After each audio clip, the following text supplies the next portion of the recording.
Olá, boa noite. Estamos começando o Rede TV News. Olá, boa noite. Seja muito bem-vindo. A operação da Polícia Federal prende a cúpula da Secretaria de Administração Penitenciária do Rio de Janeiro por negociar com facção criminosa. FGTS aprova a distribuição de 8 bilhões de reais de rendimentos do fundo para os trabalhadores. E você vai ver também. São Paulo vive o primeiro dia sem restrições de horário e capacidade nos comércios e serviços. Os eventos também estão permitidos no estado. Mas atenção, mesmo com a liberação, o controle de público, o cumprimento dos protocolos sanitários e o uso da máscara continuam sendo obrigatórios. CPI da pandemia ouve o auditor do Tribunal de Contas da União, que fez relatório contestando o número de mortos pela Covid no Brasil. E hoje é dia do pão de queijo. A comemoração só podia ser em Minas Gerais. Aqui em Belo Horizonte, a data foi lembrada com uma ação de solidariedade. Essas e outras notícias você vê aqui no Rede TV News.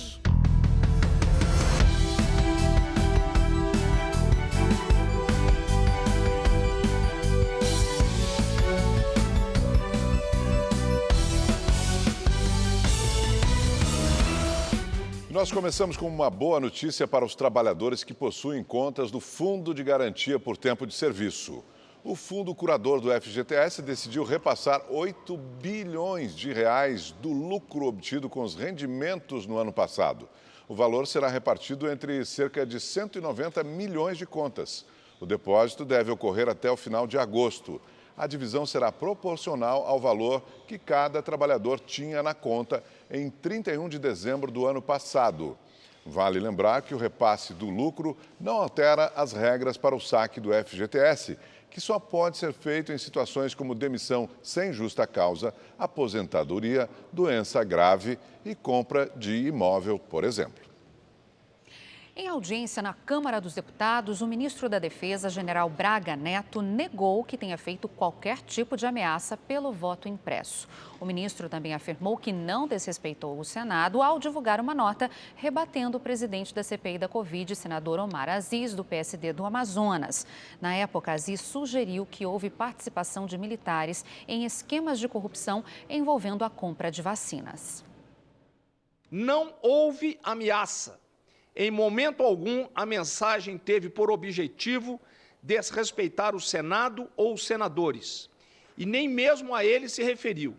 Como eu expliquei e conversei com o próprio presidente do Senado, e ele compreendeu perfeitamente e depois fez um outro comunicado. Ou aos outros membros da CPI. Ao contrário, foi emitida uma resposta a um pronunciamento pontual considerado desrespeitoso e injusto.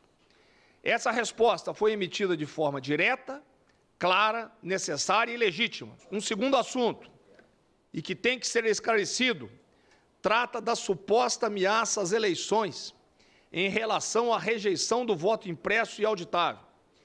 Reitero que eu não enviei ameaça alguma. Não me comunico com presidentes dos poderes por intermédio de interlocutores. No mesmo dia, ainda pela manhã, o presidente da Câmara dos Deputados, Arthur Lira, confirmou publicamente que não houve esse episódio. Considero esse assunto resolvido, esclarecido e encerrado. Uma estrutura metálica com cerca de 30 metros de comprimento se rompeu hoje à tarde ao lado de uma estação do metrô de São Paulo.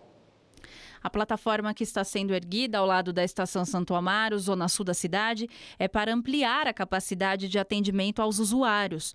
Mas no meio da tarde ela se soltou e caiu sobre o Rio Pinheiros. 2 operários da obra realizavam uma manutenção na estrutura e estavam dentro de uma espécie de gaiola quando caíram nas margens do Rio Pinheiros. De acordo com o Corpo de Bombeiros, apesar da gravidade do acidente, eles tiveram apenas ferimentos leves e foram encaminhados para o hospital. Em nota, a concessionária Via Mobilidade, que administra a linha Lilás, informou que as causas do acidente estão sendo apuradas. Ainda de acordo com a companhia, o serviço de transporte dos passageiros não foi afetado. Uma operação da Polícia Federal e do Ministério Público Federal prendeu hoje a cúpula da Secretaria de Administração Penitenciária do Rio de Janeiro. Entre as pessoas que foram presas, o secretário Rafael Montenegro, suspeito de negociar com integrantes de uma facção criminosa. Rafael Montenegro foi preso em casa, na Urca, zona sul do Rio. Além dele, a Polícia Federal prendeu os subsecretários Wellington Nunes da Silva e Sandro Farias Jimenez. Segundo as investigações da Operação Simonia, a cúpula da Secretaria de Administração Penitenciária negociava acordos com a maior facção criminosa do estado. O próprio Rafael viajava para presídios federais de segurança máxima para conversar com lideranças da facção e prometer que os criminosos seriam levados de volta ao Rio de Janeiro. Em troca, pedia que eles ajudassem a controlar a criminalidade e os confrontos entre quadrilhas para dar uma sensação de paz social. Na penitenciária de Catanduvas, no interior do Paraná, mesmo sendo gravado no parlatório, Rafael prometeu a Márcio dos Santos Nepomuceno, o Marcinho VP, que manipularia relatórios para ele voltar e que não iria interferir nos negócios do traficante. Rafael chega a dizer que ninguém tem a expectativa de que ele vá voltar para o Rio e mudar de vida, que todos sabem do compromisso que ele tem com a facção, mas que sabem também que no Estado é ele que pode baixar a poeira e que talvez Marcinho seja mais importante que o secretário de Segurança Pública. Para Fabiano Atanásio, o FB, considerado um dos homens mais perigosos do Estado, Rafael diz que o coletivo hoje no Rio é muito tranquilo e que a preocupação é levar o traficante de volta e ele quebrar essa disciplina, essa forma de trabalhar.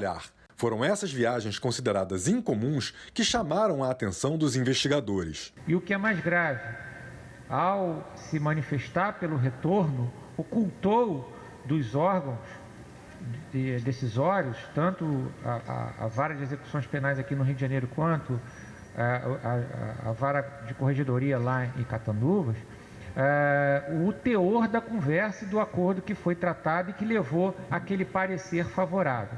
Além de negociar a volta de líderes da maior facção criminosa do Rio, Rafael também prometia regalias nos presídios fluminenses, como a entrada de pessoas e artigos proibidos. O secretário também foi o responsável, no mês passado, pela soltura de um dos maiores chefes da quadrilha, mesmo com um mandado de prisão em aberto. Wilton Carlos Ribeiro Quintanilha, o Abelha, foi solto no dia 27 de julho. Mesmo com o mandado em aberto, a Secretaria de Administração Penitenciária seguiu com os trâmites para a liberação. No dia 26 de julho, ao ser consultada, a Polinter informou que o Wilton não deveria ser solto. As ações elas foram sucessivas. Elas não se restringiram a essa negociação abstrata com as lideranças da facção criminosa. Elas foram para o campo concreto, em pareceres, em atos, em diligências concretas, direcionadas tanto ao juiz da vara de execução criminal aqui do Rio de Janeiro, quanto aos juízes corregedores de unidades federais. No apartamento de Rafael Montenegro foram apreendidos R$200 mil em espécie. A polícia quer saber se o dinheiro tem origem ilícita. Depois da prisão, o governador do Rio, Cláudio Castro, do PSC, exonerou o secretário e nomeou Vitor Hugo Pubel para ocupar a pasta. Rafael Montenegro havia sido nomeado pelo próprio Castro em janeiro deste ano.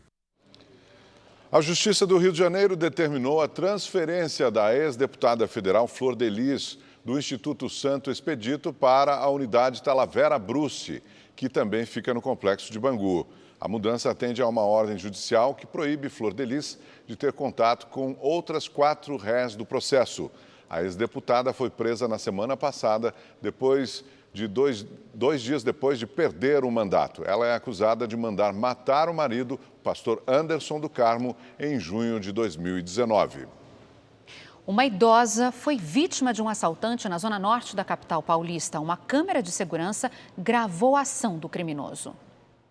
Dona Cacilda, de 72 anos, voltava do trabalho e estava quase chegando em casa quando o assaltante se aproxima de moto. Ele fecha a passagem da idosa, desce e saca a arma. Ela ainda tenta escapar, mas é impedida. O criminoso puxa a bolsa da senhora com extrema violência e a esconde na barriga. A covardia é tanta que ele ainda empurra a vítima, que cai e bate a cabeça no portão. O bandido fugiu com documentos, cartões e R$1.000 que Dona Cacilda tinha acabado de sacar em uma agência bancária. Agora, uma notícia que muita gente estava esperando. A partir de hoje, o Estado de São Paulo começa uma nova etapa de flexibilização das atividades. Os estabelecimentos podem funcionar sem limite de ocupação e restrição de horários para o atendimento. Vamos ao vivo, então, falar com o repórter Guilherme Lopes, que está na Vila Madalena, na zona oeste da capital, região bastante movimentada. Guilherme, como é que está, então, aí o movimento de pessoas? Boa noite. Olá, Augusto, Milena, boa noite a vocês, boa noite a todos. Olha, o movimento está acima das expectativas. Há pouco eu conversei com 2 gerentes de estabelecimentos diferentes que me disseram que, na comparação com a semana passada, esse movimento aumentou 50%.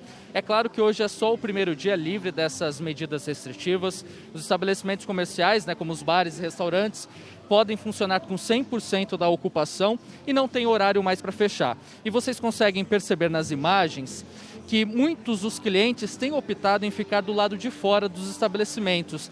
E eles, naturalmente, acabam até respeitando um distanciamento entre eles. Os proprietários estão apostando nessa retomada para recuperar parte das perdas que tiveram ao longo da pandemia. Foram 14 meses de abre e fecha e muitos acabaram tendo prejuízos.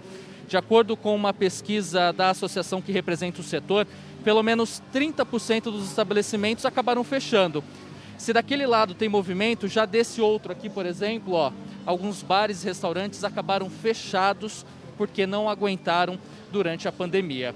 Agora, eventos comerciais, feiras corporativas e museus também podem funcionar normalmente, mas desde que respeitem o plano sanitário do estado de São Paulo. Confira na reportagem de Murilo Rincon. São mais de 15 meses fechado e ainda assim é impossível acostumar com essa visão. O pavilhão de exposições de São Paulo, que já recebeu eventos como o Salão do Automóvel e a famosa feira Comic Con, está agora assim, vazio.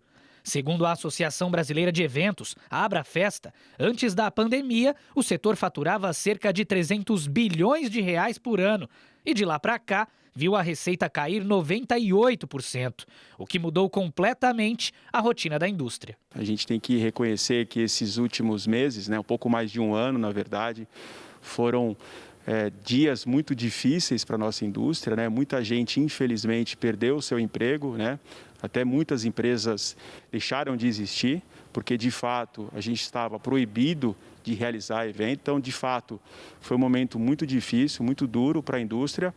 Por conta da pandemia, grande parte dos encontros em eventos passou a ser de forma online. Mas com o avanço da vacinação e a queda significativa nos índices da doença no estado, finalmente os eventos sociais e corporativos poderão ser feitos assim, presencialmente, mas com controle de público para não gerar aglomeração. Além disso, claro, o uso da máscara continua obrigatório. Esta feira internacional de artesanato acontece em um shopping em São Caetano do Sul, no ABC Paulista, e tem recebido cerca de 170 pessoas por dia, seguindo, claro, todos os protocolos sanitários. Andar pela feira tem que estar com a máscara, a gente tem um álcool em gel, e o distanciamento, por isso que a gente botou 2 metros de distanciamento de todos os estandes. Os shows com público em pé, torcidas e pistas de dança vão ter que esperar mais um pouco. Esses eventos vão continuar proibidos no estado até o dia 1º de novembro. Ainda assim, a retomada segura, mesmo que a passos lentos, representa uma grande esperança para o setor. O setor estava aguardando esse momento, acho que é um momento histórico, que acho que com certeza agora a gente vai retomar essas atividades seguindo os protocolos, com bastante responsabilidade e isso ativando a economia. A gente está muito feliz, muito animado com essa retomada, Acho que muito se fala que nós não trabalhamos, mas a verdade é que a gente trabalhou muito durante essa pandemia, na construção de protocolos de segurança, protocolos sanitários, para que a gente consiga oferecer a segurança necessária para realizar os nossos eventos com sucesso. Lembrando que o fim dessas medidas restritivas em todo o estado de São Paulo é devido principalmente ao avanço da vacinação. Já aqui na capital paulista, a prefeitura fez um levantamento que apontou que 211 mil pessoas ainda não tomaram a segunda dose da vacina. Essas pessoas devem procurar os postos de saúde porque apenas com a segunda dose, com a imunização completa, é que é possível ter a proteção contra casos graves da Covid-19.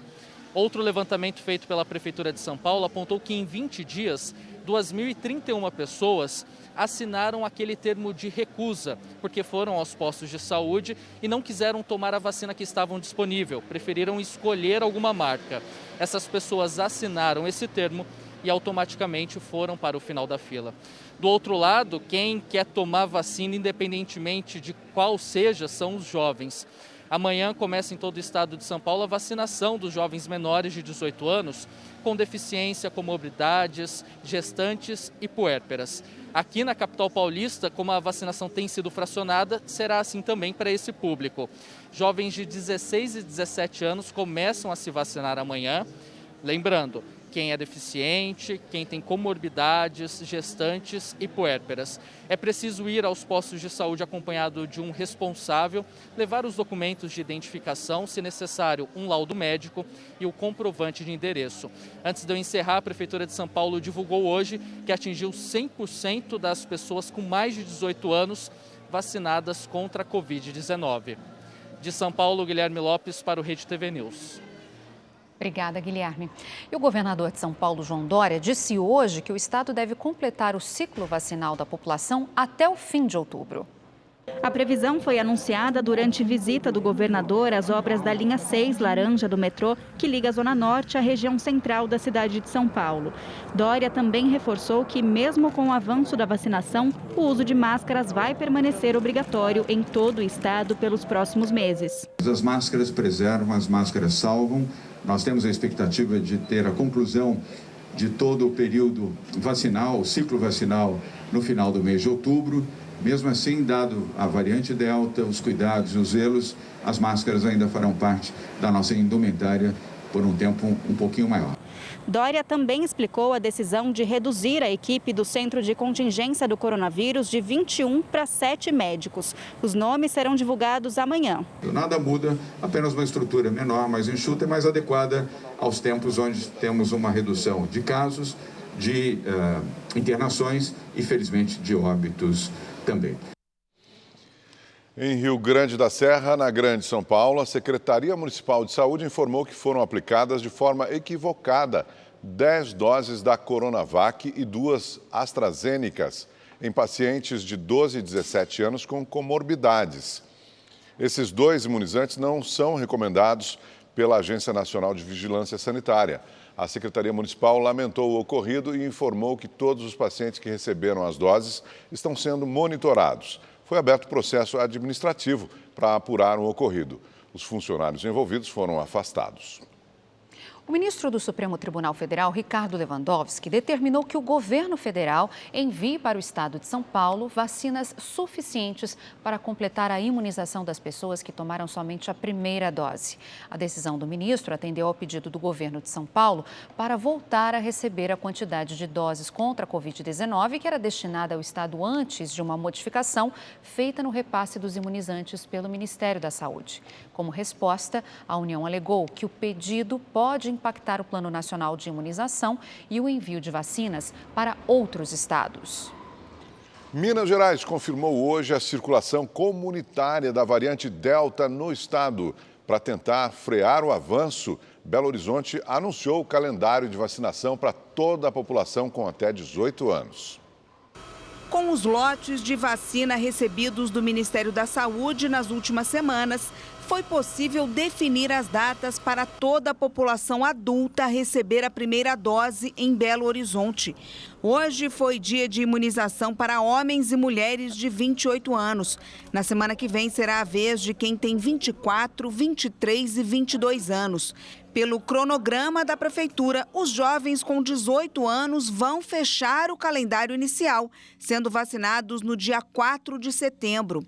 Hoje, o secretário de Saúde de Minas confirmou que a variante Delta, mutação indiana do vírus, já está sendo transmitida entre os moradores de forma comunitária no estado. Ainda a variante Delta circula pouco no estado, obviamente circula mais, e já temos então circulação comunitária, autóctone. Então, parte destes casos que nós temos da Delta não tem nenhuma história de ter viajado, ou seja, pegou no próprio estado. Ainda de acordo com o secretário, caso aprovada, a aplicação da terceira dose de reforço deve começar pelos idosos. Como vai ser feito e com qual vacina e qual esquema vai ser feito vai ser decidido pelo Ministério da Saúde. Lembrando que os idosos têm uma resposta imunológica à vacina reduzida em relação à população adulta geral.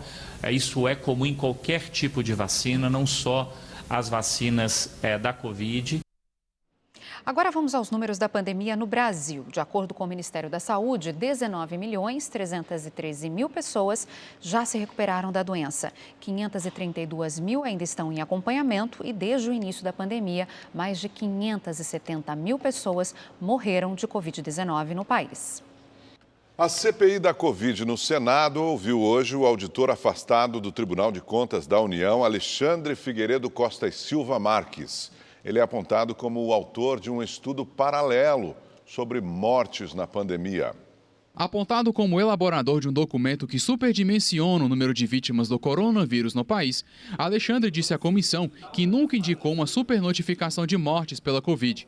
Segundo ele, os dados foram levantados para discutir eventuais inconsistências de notificação. Em nenhum momento afirmei que houve supernotificação de óbitos por Covid-19 no Brasil.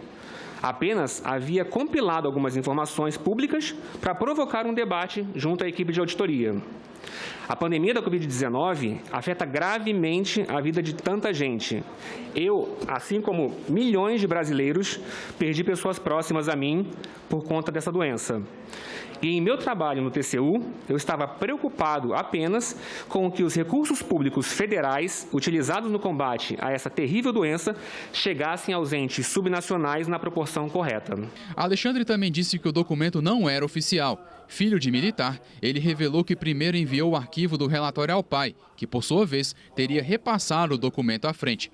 Ele também disse que foi inserido no documento o timbre do TCU, mas que nenhum dado que estava no texto foi modificado. Houve alteração em relação ao conteúdo? Isso, houve essa inclusão da expressão tribunal. Em relação ao conteúdo do documento, desse papel, ou desse paper, ou desse ensaio, houve alteração de conteúdo em relação ao que você apresentou como estudo? O arquivo que eu recebi em PDF, comparando com o arquivo em Word, o texto não houve alteração. Amanhã, a CPI da Covid iria realizar a acareação entre o ministro Onyx Lorenzoni e o deputado federal Luiz Miranda, mas o colegiado decidiu suspender o encontro. No lugar, os senadores convocaram para depor Túlio Silveira, representante da Precisa Medicamentos. O Procurador-Geral da República, Augusto Aras, informou ao Supremo Tribunal Federal que abriu uma apuração preliminar para analisar a conduta do presidente Jair Bolsonaro, que fez sucessivas críticas ao sistema de votação eletrônica utilizado no Brasil. O comunicado foi feito após a ministra do STF, Carmen Lúcia, cobrar um posicionamento de Aras sobre um pedido de inquérito solicitado por parlamentares do PT. A Procuradoria irá avaliar se há indícios de crime em uma transmissão feita por Bolsonaro nas redes sociais no final de julho. E a Câmara dos Deputados aprovou em segundo turno o texto base da proposta de emenda à Constituição que retoma as coligações nas eleições para deputados e vereadores. A proposta também altera a data de posse do presidente e dos governadores e flexibiliza a cláusula de barreira. Na votação em primeiro turno, a PEC previa ainda o voto no sistema chamado de distritão, mas essa proposta foi rejeitada. Neste momento, os deputados analisam destaques, ou seja, sugestões de alteração no texto. Ao término da votação, a PEC será encaminhada ao Senado. E agora vamos para a previsão do tempo com Gabriela de França. Gabriela, um calorão aqui em São Paulo em pleno inverno, né? Pois é, vai continuar esse veranico, viu, Augusto? Boa noite para você, Milena. Ótima noite para você de casa. Olha só, gente, já começo com alerta de tempo muito seco e quente também em grande parte do Brasil. O que acontece é que a massa de ar seco ela ganha mais força ainda amanhã, especialmente nessa área aqui em vermelho, que pega o interior do Brasil, interior do Nordeste, onde a umidade relativa do ar fica muito baixa, clima muito seco. E olha, nada de chuva em todo esse amarelão e nesse vermelhão aqui, tá? E isso tem impacto direto nos reservatórios, né? O sistema Cantareira, que é o principal reservatório, né, de abastecimento de água em São Paulo, entrou em alerta. O índice de capacidade de armazenamento de água está abaixo de 40%, situação muito crítica e preocupante, porque olha só, nem sinal de chuva nos próximos dias em São Paulo, tá? O sol continua brilhando forte, as temperaturas continuam subindo, passando aí de 30 graus nos próximos dias e clima seco. Agora, calor extremo e clima de deserto, gente, em Cuiabá com 39 graus de máxima, Porto Velho com 38 e em Campo Grande, no Mato Grosso do Sul, onde a temperatura chega aos 35 graus. No norte do Brasil, sim, tem previsão de pancadas de chuva de forte intensidade. A gente vai ver aqui no mapa, olha só, entre o Amazonas e Roraima, a chuva deve ser forte. No Rio Grande do Sul também, a chuva deve vir mais volumosa, em forma de tempestade, aqui nessa faixa litorânea, que pega até o litoral de Santa Catarina. Mas a chuva só vai chegar em Porto Alegre com força mesmo na quinta-feira. Vamos fazer nosso tour lá na capital gaúcha, então? Porque, olha só, amanhã pode ter chuva à tarde, mas é na quinta-feira que ela pode causar transtornos. E antes desse temporal, vai esquentar bem, viu, para os gaúchos. Máxima de 35 graus. Mas essas instabilidades não vão chegar no Paraná. Em Curitiba, o sol predomina nos próximos dias. Ainda faz friozinho pela manhã, à noitinha, mínima de 14 graus e à tarde esquenta bem, máxima de 28 graus. Quarta-feira de sol e calor em Natal, com 30 graus e também para os cariocas lá no Rio de Janeiro. Então, gente, não esqueça do protetor solar e de se hidratar bem com esse clima seco, né? Boa dica. Obrigada. Ótima noite. Vai da praia, com certeza. Tchau, gente. Boa noite. Até amanhã. Boa noite. Fragmentos de óleo e muito lixo apareceram nas praias paradisíacas da ilha de Fernando de Noronha, no litoral de Pernambuco. E as autoridades ainda não sabem de onde veio a poluição.